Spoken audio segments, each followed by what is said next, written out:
দাড়ি তো সবার গালি গজায়, গজায় না? আমাদের পুরুষদের সবার গালি তো দাড়ি গজায়, গজায় না?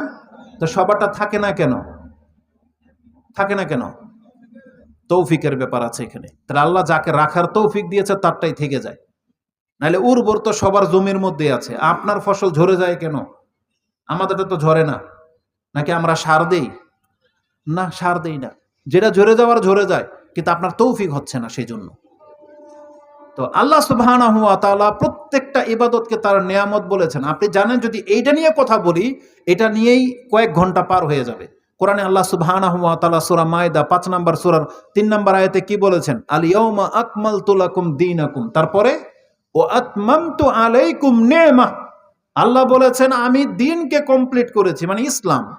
এই যে আপনি যেটা মনে করেন ৫ ওয়াক্ত নামাজ, রমজান মাস আসতেছে, সিয়াম রাখতে হবে, টাকা হলে যাকাত দিতে হয়, সামর্থ্য হলে হজ করতে, এই যে ইসলাম, আল্লাহ বলেছেন তোমার কাছে এটা সাধারণ কিছু মনে হয়। আর আল্লাহ বলেছেন ওয়ারাদিতু লাকুম আল ইসলাম দীনান, আমি এই আমলগুলোর উপরেই সন্তুষ্ট হব। আমাকে সন্তুষ্ট করার মতো যদি কোনো কিছু করতে হয়, তা তোমাকে ইসলামের এই বিধানগুলোই পালন করতে হবে। এর বাইরে যদি তুমি কিছু করো, তোমার কোনো কর্ম দিয়ে আল্লাহ সন্তুষ্ট হবেন না, বরং আল্লাহ সন্তুষ্ট হবেন এই ইসলামের এই বেসিক কিছু ইবাদতের মাধ্যমে।